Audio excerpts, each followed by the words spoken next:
Hello guys, welcome back to our YouTube channel. दोस्तों, आज इस वीडियो में हम बात करेंगे एथिक्स सीएस प्रोफेशनल की जो भी अमेंडमेंट्स है दिसंबर 2020 अटेम्प्ट के लिए, वो सब हम इस वीडियो में आज कवर करेंगे। और दोस्तों, मैं आपको एक चीज़ बता देता हूँ, अगर आपने सिलेबस कंप्लीट भी नहीं किया अभी तक और आप ये सोच रहे हो कि सिलेबस कंप्लीट करने के बाद में मैं अमेंडमेंट की वीडियो देखूंगा, तो आपको कोई नीड नहीं है कि भाई आपका सिलेबस कंप्लीट है कि नहीं है, क्योंकि मैंने ना जिस टॉपिक में भी अमेंडमेंट है वो टॉपिक पूरा लिया है। ये नहीं किया कि मैंने कि वो अमेंडमेंट वाला पार्ट ले लिया उसमें ताकि वो समझ में ना आए। ठीक है दोस्तों, इसलिए ये वीडियो सभी के काम के, आपका सिलेबस पूरा हुआ है या नहीं हुआ है। ठीक है दोस्तों, इसलिए वीडियो को एंड तक देखना। ठीक है दोस्तों, और इसमें जिस टॉपिक में अमेंडमेंट आई है ना, वो टॉपिक एग्जाम में आने लायक है सभी टॉपिक्स। ठीक है दोस्तों, इसलिए वीडियो को एंड तक देखना। और आपने अभी तक भी हमारे चैनल को सब्सक्राइब नहीं किया, सब्सक्राइब करें। और मैंने एथिक्स से रिलेटेड आपकी रिवीजन वीडियोस बनाई हुई है, मैराथन वीडियो बनाई हुई है। अगर आपने अभी तक भी वो नहीं देखी तो प्लीज़ जाके देखिए, मैंने लिंक डिस्क्रिप्शन में दिया है। ठीक है दोस्तों, चलिए स्टार्ट करते हैं वीडियो। जो आपका दिसंबर 2020 अटेम्प्ट के लिए जो भी नोटिफिकेशंस या अमेंडमेंट 30 जून 2020 तक आई हुई है, वो सब आपके एप्लीकेबल होगी दिसंबर 2020 अटेम्प्ट के लिए। आपको ऑलरेडी ये बात पता होगी कि 6 महीने पहले तक की अमेंडमेंट कवर होती है। ठीक है दोस्तों, अब देखते हैं चैप्टर 5 आपका जो है ना बोर्ड इफेक्टिवनेस वाला जो टॉपिक है, उसके अंदर क्या चेंज आया है। उसके अंदर एक टॉपिक आया था regulation 17(1)(b) of SEBI LODR amendment regulation 2020 का, कि इसमें यह था कि जो इसकी इफेक्टिव डेट थी वो 1 अप्रैल 2020 से ये वाला रेगुलेशन एप्लीकेबल होनी थी। ठीक है, और जो कि top 500 listed companies market capitalization के अकॉर्डिंग जो इंडिया की टॉप 500 लिस्टेड कंपनीज है, उन पर ये रेगुलेशन 17(1)(b) एप्लीकेबल होना था 1 अप्रैल 2020 से। उसके लिए 2 साल एक्सटेंड हो गए हैं। ठीक है, तो अब ये एप्लीकेबल होगा 1 अप्रैल 2022 से। यही इसकी मेन अमेंडमेंट है। 2020 को उन्होंने 2022 कर दिया है। एक्चुअल में ये रेगुलेशन 17(1)(b) है क्या, इसमें क्या है कि जो कि टॉप 500 लिस्टेड कंपनीज है इंडिया की मार्केट कैपिटलाइजेशन के अकॉर्डिंग, ठीक है, उनका जो चेयरमैन होना चाहिए या तो कोई नॉन एग्जीक्यूटिव डायरेक्टर हो, प्लस उसका कोई भी रिलेशन नहीं होना चाहिए MD और CEO से। ठीक है, जो रिलेटिव यहाँ पर डिफाइन किया अकॉर्डिंग टू कंपनीज एक्ट होगा। ठीक है दोस्तों, आपके बोर्ड वाले टॉपिक में सिर्फ इतनी ही अमेंडमेंट है, इसके अलावा आपकी कोई अमेंडमेंट नहीं है। चलिए अब देखते हैं आपकी chapter 9 risk management and internal control, इसके अंदर क्या अमेंडमेंट आई है। इसके अंदर भी एक अमेंडमेंट आई है आपकी। एक नॉन कंप्लायंस होती थी, अगर आप LODR की नॉन कंप्लायंस नहीं करते, उसके लिए उन्होंने थोड़े से प्रोविज़न चेंज कर दिए। इसमें क्या किया इन्होंने अभी, आप देखिए, freezing of entire share holding of promoter and promoter group plus standard operating procedure for suspension of trading if the non compliance is continue और रिपीटिव। या आप कंटिन्यूटी नेचर पे आप LODR की रेगुलेशन फॉलो नहीं कर रहे या फिर आप रिपीट कर रहे हो अपनी गलतियों को, तब आपका एक तो ये फ्रीज कर लेंगे आपकी जितनी भी शेयर होल्डिंग है प्रमोटर की या प्लस प्रमोटर ग्रुप में, प्लस आपका ट्रेडिंग अकाउंट तक सस्पेंड हो जाएगा। आई समझ में बात। ठीक है, यही आपकी अमेंडमेंट है।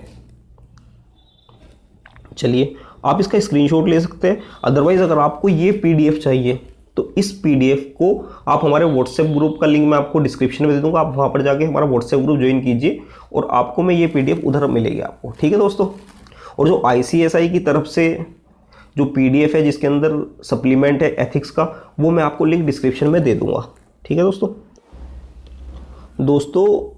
UK स्टीवार्डशिप कोड जो कि आपके चैप्टर 7 में आता है, corporate governance and share holders right, जो कि कंप्लीटली चेंज हो चुके हैं, नया कोड आ चुका है UK स्टीवार्डशिप कोड 2020। ठीक है दोस्तों, इस वीडियो में हम बात करेंगे, वो कंप्लीट कोड मैं आपको बताऊंगा कि वो एक्चुअल में आया क्या है, जो नया कोड आया है। ठीक है दोस्तों, तो आपको सबसे पहले मतलब पता होना चाहिए स्टीवार्डशिप होती क्या है। ये एक तरीके से फिड्यूशरी रिलेशनशिप होती है या फिर इसको केयर टेकर भी बोलते हैं, यानी कि जो मैनेजमेंट होता है ना कंपनी में, वो शेयर होल्डर का कहीं ना कहीं फिड्यूशरी रिलेशनशिप में होता है और एज ए केयर टेकर वो कंपनीज की एसेट्स की केयर करता है। ठीक है, आपको अगर ये चीज़ क्लियर है तो आपको ये समझ में आएगा जो इससे रिलेटेड प्रिंसिपल्स है ना, वो इसी के आसपास कहीं ना कहीं घूमेंगे। ठीक है दोस्तों, अब देखते हैं, मैं आपको बताता हूँ इसके प्रिंसिपल्स एक्चुअल में क्या क्या है।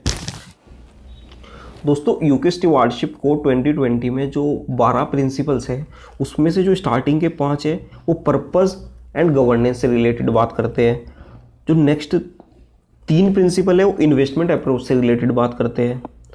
जो नेक्स्ट 3 है वो इंगेजमेंट से रिलेटेड बात करते हैं कि सिग्नेटरीज की इंगेजमेंट कितनी होनी चाहिए।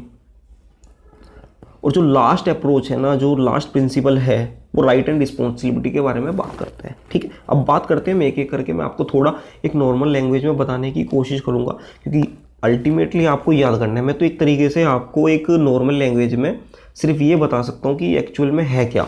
ठीक है, आपका जो पहला प्रिंसिपल है वो इस चीज़ पे फोकस करते हैं कि signatories purpose investment believe stewardship creates, यानी कि स्टीवार्डशिप में आपकी लॉन्ग टर्म वैल्यू क्रिएट होनी चाहिए। आप जो भी पर्पस बनाओ या इन्वेस्टमेंट बिलीफ तैयार करो अपने इन्वेस्टर के लिए या फिर अपने क्लाइंट के लिए, तो कहीं ना कहीं लॉन्ग टर्म इम्पैक्ट होना चाहिए। आपको शॉर्ट टर्म में कुछ भी सोचने की नीड नहीं है। ठीक है दोस्तों, पहला प्रिंसिपल। दूसरा प्रिंसिपल, जो signatories governance resources and incentive support stewardship, यानी कि जो सिग्नेटरीज गवर्नेंस रिलेटेड प्रैक्टिस जो होगी ना वो कहीं ना कहीं स्टीवार्डशिप को भी सपोर्ट करे। ठीक है, प्रिंसिपल 3 क्या है, जो सिग्नेटरी है ना उसी की रिस्पॉन्सिबिलिटी है कि वो कॉन्फ्लिक्ट ऑफ इंटरेस्ट ना होने दे। ठीक है, डन। जो 4th प्रिंसिपल है, signatory identify systematic risk for better growth, मतलब कि सिग्नेटरी को आइडेंटिफाई करना पड़ेगा कि सिस्टमेटिक रिस्क क्या है इस बिजनेस के लिए, इस कंपनी के लिए, और उसको रिस्क को काउंटर कैसे करना और उसके बाद ग्रोथ कैसे होगी। ठीक है दोस्तों, जो पर्पस एंड गवर्नेंस में लास्ट है यानी 5th है, signatory review policies time to time for effective result, यानी कि हमने जो एक बार पॉलिसीज बना दी वो परमानेंट नेचर में नहीं होती। अगर हमें कल को नीड है कि हम इसको चेंज करनी है तो हमें कर सकते हैं। ठीक है, चलो स्टार्टिंग के 5 आपके कवर हो गए। फिर जो नेक्स्ट 3 है वो इन्वेस्टमेंट अप्रोच से रिलेटेड बात करते हैं। Signatories take care complete responsibility of clients account and provide outcomes, यानी कि सिग्नेटरीज की कंप्लीट रिस्पॉन्सिबिलिटी होती है अपने क्लाइंट के अकाउंट की, उसकी इन्वेस्टमेंट की, और उसको वो रिजल्ट भी दे। ठीक है, done. Signatory systematically integrate environment, social, governance issue and climate change, यानी कि जो अपने डिसीजन मेकिंग में वो एनवायरनमेंट को भी वैल्यू दे, सोशली भी वो चीज़ों को सोचे, और गवर्नेंस भी फॉलो होना चाहिए जो भी वो डिसीजन लेता है। ठीक है दोस्तों, जो 8th आपका प्रिंसिपल है, सिग्नेटरीज मॉनिटर अकाउंट मैनेजर या फिर सर्विस प्रोवाइडर। ठीक है, डन। दोस्तों जो आपका 9th, 10th और 11th प्रिंसिपल है ये इंगेजमेंट से रिलेटेड बात करता है। ठीक है, 9th आपका जो प्रिंसिपल मैं आपको बताता हूँ, signatory engage with issuer to enhance value of assets. 10th, signatory where necessary engage with collaboration, यानी कोलैबोरेशन से भी बेनिफिट हो रहा है इन्वेस्टर को, क्लाइंट को, तो कोलैबोरेशन भी उसको करने चाहिए। ठीक है, signatory escalate stewardship activity to influence issuer, यानी कि उसको इन्फ्लुएंस करने के लिए जो भी नेसेसरी स्टेप्स है उसको लेने चाहिए सिग्नेटरी को। ठीक है दोस्तों, चलो अब आगे बात करते हैं जो आपका लास्ट है, signatory actively exercise their rights and responsibility, जो भी उसके राइट्स और रिस्पॉन्सिबिलिटी उनको अच्छे से फॉलो करे, राइट भी यूज़ करे और रिस्पॉन्सिबिलिटी भी जो उसकी है वो अच्छे से निभाए। ठीक है दोस्तों, ये 12 हो चुके हैं आपके। जो इसके बाद में आपके नेक्स्ट 6 प्रिंसिपल्स हैं वो सर्विस प्रोवाइडर से रिलेटेड है। ठीक है, ये जो आपका यूके स्टीवार्डशिप कोड 2020 है, ये मतलब एग्जाम पॉइंट ऑफ व्यू से बहुत ज़्यादा इंपॉर्टेंट है क्योंकि ये कंप्लीटली चेंज हुआ है और इसके एग्जाम में आने के चांस बढ़ जाते हैं। अगर आपके एग्जाम में आता है या तो ये आएगा प्रिंसिपल्स फॉर सर्विस प्रोवाइडर या फिर जो इससे पहले हमने पढ़ा वो आएगा, इनमें से कोई भी आता है। अगर पहले वाला आया इसमें 12 प्रिंसिपल्स है तो मिनिमम 8 नंबर का आएगा और ये भी आपका 4 नंबर का कम से कम आएगा। ठीक है दोस्तों, चलिए अब देखते हैं कि ये आपके 6 प्रिंसिपल्स क्या क्या है। पहला principle, signatories purpose, strategy and culture enable them to promote effective stewardship. ठीक है, डन। दोस्तों सेकंड प्रिंसिपल आता है, signatory governance, workforce, resources and incentives enable them to promote effective stewardship. ठीक है, done. Third principle, manage conflict of interest, ये भी done हो गया। Fourth, identify systematic risk to promote a well functioning financial system. ठीक है, identify करें सबसे पहले तो सिस्टमेटिक रिस्क क्या है ताकि प्रमोट कर सके वेल फंक्शनिंग फाइनेंशियल सिस्टम। ठीक है, done. Fifth, support clients integration of stewardship with taking into account environmental, social and governance issues. ठीक है, फिफ्थ भी आपका डन हो गया। Six, review their policies and assure their process. Done. यही 6 हैं, आप इनका स्क्रीनशॉट भी ले सकते हैं। अदरवाइज आपको ये पीडीएफ चाहिए तो आप हमारा व्हाट्सएप ग्रुप ज्वाइन कर सकते हैं, उसका लिंक मैं आपको डिस्क्रिप्शन में दे दूंगा। चलो डन करते हैं। दोस्तों जो आपका चैप्टर 13 है कॉर्पोरेट सोशल रिस्पॉन्सिबिलिटी, उसमें भी अमेंडमेंट आया है। मैं आपको बताता हूँ कि उसकी जो नोटिफिकेशन आई थी वो 26 मई 2020 को आई थी। 26 मई 2020 को आई, यानी कि 30 जून से पहले है, तो ये आपके ऊपर एप्लीकेबल है इस अटेम्प्ट में। ठीक है, उसमें क्या था कि अगर आप इन फॉलोइंग जो भी चीज़ें मैं आपको बताऊंगा अगर इसमें भी कंट्रीब्यूशन करते हैं वो भी CSR एक्टिविटीज़ में कंट्रीब्यूशन माना जाएगा। चलिए सबसे पहले contribution to PM cares fund. अभी जैसे जैसे आप देख रहे हैं कोरोना बढ़ा था तो PM केयर में हम सब ने भी कंट्रीब्यूशन किया था, तो इसीलिए एक नोटिफिकेशन लाया गया था कि अगर कंपनीज़ को CSR एक्टिविटीज़ करनी है तो अगर वो PM केयर्स फंड में भी डोनेट करते हैं तो वो भी CSR का पार्ट होगा। ठीक है दोस्तों, सबसे पहले G contribution to PM cares fund. Done. मैं आपको PM केयर्स फंड की फुल फॉर्म बता देता हूँ। PM prime minister citizen assistance and relief in emergency situation. Done. जो नेक्स्ट इसमें अमेंडमेंट आई है जो कि आपका CSR एक्टिविटी के लिए जो अमाउंट आपका माना जाएगा वो एक 2 चीज़ें और ऐड की गई है इसमें। Measures for the benefit of central armed police force, ये CRPF नहीं है, ध्यान रखना, वो तो होता है सेंट्रल रिजर्व पुलिस फोर्स, ये है CAPF, and central para military forces CPMF and their dependent including widows. अगर इन सब के लिए भी आप कुछ करते हो, इनकी विडोज़ के लिए कुछ करते हो तो वो भी CSR एक्टिविटी का पार्ट होगा। ठीक है दोस्तों, आपकी CSR वाले चैप्टर में सिर्फ इतनी ही अमेंडमेंट है। अब देखते हैं आपका next chapter, lesson 4 legislative framework of corporate governance in India. ये एक आपकी थोड़ी सी अमेंडमेंट इसमें आई है जो 3 जनवरी 2020 को आई थी सेक्शन 204 में, जो कि हम सब के लिए एज ए CS बहुत ज़्यादा इंपॉर्टेंट अमेंडमेंट है। इसके एग्ज़ाम में आने के चांस भी बढ़ जाते हैं क्योंकि हमसे रिलेटेड टॉपिक है। ये आपकी सेक्रेटरियल ऑडिट से रिलेटेड बात करता है सेक्शन 204, आप सभी को पता होगा। ठीक है, अब इसमें थोड़ा ये मेंशन किया गया है कि सेक्रेटरियल ऑडिट रिपोर्ट किस किस कंपनी के लिए कंपलसरी। तो लिस्टेड कंपनी ये पहले से था, और जिसकी paid up share capital 50 crore या उससे ज़्यादा है प्लस, या फिर टर्नओवर 250 करोड़ और मोर। ठीक है, आउटस्टैंडिंग लोन और बोरिंग फ्रॉम बैंक या PFI 100 करोड़ और मोर। ठीक है दोस्तों, जो भी इस कैटेगरी में कंपनी आएगी, ये नहीं कि ये सब क्वालिफाई करना पड़ेगा, इनमें से एक भी अगर वो क्वालिफाई करती है तो उसको सेक्रेटरियल ऑडिट रिपोर्ट ज़रूर लगानी पड़ेगी, ROC को सबमिट करनी पड़ेगी, जो कि फॉर्म नंबर MR3 में होगी। ठीक है, डन। इस चैप्टर में सिर्फ आपके लिए इतनी ही अमेंडमेंट है।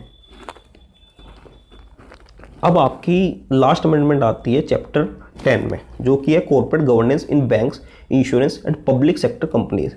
इसमें भी जो आपका इंश्योरेंस कंपनी से रिलेटेड जो स्टीवार्डशिप कोड था वो चेंज हो चुका है, उनका भी न्यू कोड आ चुका है जो कि 7 फरवरी 2020 को एप्लीकेबल हुआ है। ठीक है, मैं बता देता हूँ। इसके अंदर भी आपके 7 प्रिंसिपल्स हैं, इसके भी एग्ज़ाम में आने के चांस बढ़ जाते हैं क्योंकि ये भी आपका कंप्लीटली चेंज हुआ है। ठीक है, आपका जो पहला प्रिंसिपल है, insurers should formulate a policy on the discharge of their stewardship, यानी कि जो इंश्योरर है उसको पॉलिसीज़ बनानी पड़ेगी अपनी स्टीवार्डशिप एक्टिविटीज़ को फुलफिलमेंट करने के लिए। ठीक है, जो पहला प्रिंसिपल है। Second, clear policy about how to manage conflict of interest, यानी कि वो पॉलिसी भी उसको बनानी पड़ेगी जिसमें वो कॉन्फ्लिक्ट ऑफ इंटरेस्ट को कैसे मैनेज करेंगे। ठीक है। Principle 3, monitor their investee companies, यानी कि वो अपनी जो इन्वेस्टी कंपनीज है जहाँ पर वो इन्वेस्टमेंट कर रहे हैं उसको कैसे मॉनिटर करेंगे, उससे रिलेटेड भी उनको पॉलिसीज बनानी होगी। डन। आपका 4th प्रिंसिपल है clear policy about intervention in their investee companies, अगर उसमें इंटरवेंशन करेंगे तो उससे रिलेटेड पॉलिसीज क्या क्या है। ठीक है। 5th प्रिंसिपल जो आपका है clear policy regarding collaboration, collaboration अगर आप करोगे तो किस तरीके से करोगे उससे रिलेटेड भी आपको पॉलिसीज आपको क्लियरली मेंशन करनी पड़ेगी। दोस्तों आपका 6th प्रिंसिपल है clear policy on voting and disclosure of voting activities, यानी कि वोटिंग से रिलेटेड एक्टिविटीज़ या फिर डिस्क्लोजर किसको देना पड़ेगा। यहाँ पे मैंने जहाँ पे 2,50,000 लिखा है उसमें मैं करोड़ लिखना भूल गया, आप उसमें CR लिख सकते हैं, दोनों में, ऊपर भी नीचे भी। ठीक है। अगर AUM का साइज 2,50,000 करोड़ तक है और हमारी उसके अंदर होल्डिंग 3% या उससे ज़्यादा है, तो हमको वोटिंग से रिलेटेड डिस्क्लोजर देना पड़ेगा। ठीक है, अगर AUM का साइज 2.5 लाख करोड़ से ज़्यादा है और हमारी होल्डिंग उसके अंदर 5% या उससे ज़्यादा है, तब हमें डिस्क्लोजर देना पड़ेगा। ठीक है दोस्तों, ये हो गया अभी के लिए इसमें इतना ही।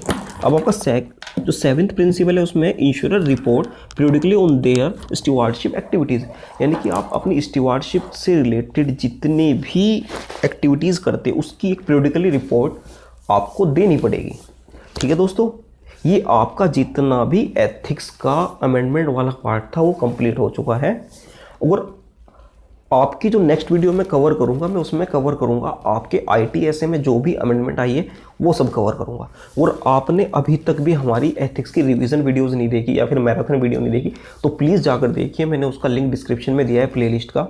आई होप आपको वीडियो पसंद आएगा। वीडियो पसंद आए तो वीडियो को लाइक करें और हमारे चैनल को सब्सक्राइब करें इस तरह की वीडियोज़ के लिए। अपने डाउट प्लीज़ कमेंट सेक्शन में पूछिए, जो भी आपके डाउट्स। अगर मेरे को थोड़ा रिव्यू देना है या फिर चाहते हो कि मैं इसमें थोड़ा इंप्रूवमेंट करूं, क्योंकि अभी मैंने नया नया स्टार्ट किया है, मैं कोई टीचर नहीं हूं, मैं आप सभी की तरह एक स्टूडेंट हूं, तो प्लीज़ मुझे सपोर्ट करें, सब्सक्राइब करें। Thank you very much.